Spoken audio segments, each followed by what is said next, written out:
Hi friends, welcome back to the Enchanted State, where fantasy, storytelling and stray kids exist in chaotic harmony.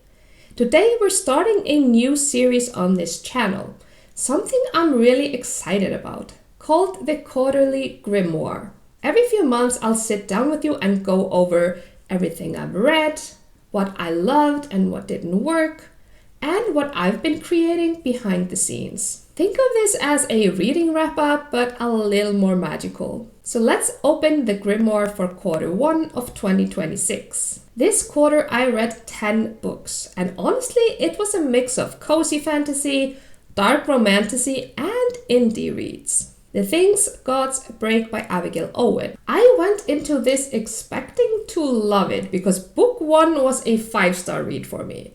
But this one was harder to get through. The time travel became really repetitive and confusing. It felt like the same cycle over and over again without enough forward momentum. It actually took me 2 months to finish, which is very unusual for me. That said, I still enjoyed the characters and the writing. Rating 4.5. Sabriel by Garth Nix. This one surprised me. The necromancy system was so unique and inventive. Definitely one of the most interesting magic systems I've read in a while. It felt classic, but still somehow fresh. I rated it 4 out of 5 stars. Spirit Beasts Awakening by A.P. Beswick, an indie book. I really liked the premise, but unfortunately the characters felt flat and inconsistent, which made it hard to fully connect with the story. I rated it 3 out of 5 stars. The Book of Azrael by Amber V. Nicole. I don't read a lot of dark romantasy, but this one pulled me in. It was dark, twisted, and the enemies to lovers dynamic was really well done. I rated it 4 out of 5 stars. Howl's Moving Castle by Diana Wynne Jones. I loved this book. This was pure cozy fantasy comfort. The characters, the humor, the banter between Howl and Sophie, everything just worked. I rated it 5 out of 5 stars. Curse and Kingdom by Amber Blackthorne, an indie book. This one had a really interesting premise, but as the story progressed, the FMC became inconsistent, and the constant withholding of information got repetitive. I rated it 3 out of 5 stars. Shadow and Bone by Leigh Bardugo.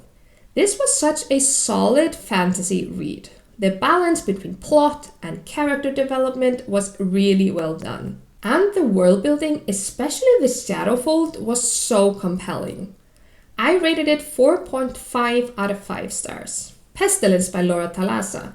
This book was so much fun. The balance between plot and spice was perfect, and the apocalyptic setting added so much tension. I rated it 4.5 out of 5 stars. War by Laura Thalassa. This one was darker than Pestilence, but I loved the banter and tension between War and Miriam. The character dynamics really carried the story here. I rated it 4 out of 5 stars. Famine by Laura Thalassa. This one was the darkest of the 3. The descriptions were more intense, more brutal, so definitely not for everyone. Check out the trigger warnings. But again, the chemistry and dialogue were excellent. I rated it 4 out of 5 stars. Reading reflection. Looking back at this quarter, I clearly gravitated toward dark romantasy, morally great characters, and strong character dynamics and banter. But my standout favorite? Howl's Moving Castle. It's pure joy. What I've been working on. This quarter wasn't just about reading. I've also been deep in creating. I've planned and roughly outlined a 5-book YA romantasy series inspired by, you guessed it, stray kids and their music. And I'm honestly so excited about this. Here's the concept.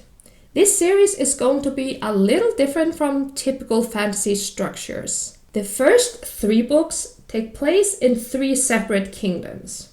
Each follows its own characters and storyline. Then in books 4 and 5, everything merges into one overarching story. So it's like 3 separate threads converging into one epic narrative. What I've built so far. I've already fully developed the main characters, outlined the main plot, built the world and countries, and mapped out the romance arc. So at this point, I'm basically ready to start writing. My inspiration for this series. This project is heavily inspired by Stray Kids' music, their themes of identity, growth, and resilience. And I really want to bring that emotional energy into a fantasy setting. And that's my Quarterly Grimoire for Q1 of 2026. Let me know, what was your favorite book this quarter? And what are you currently reading? And if you'd like, I can start sharing more about my writing process and this new series as I work on it. Don't forget to like, subscribe, and join the Enchanted Stay. And I'll see you in the next one, where fantasy and Stray Kids continue to exist in chaotic harmony. Until then, stay chaotic, stay magical, stay.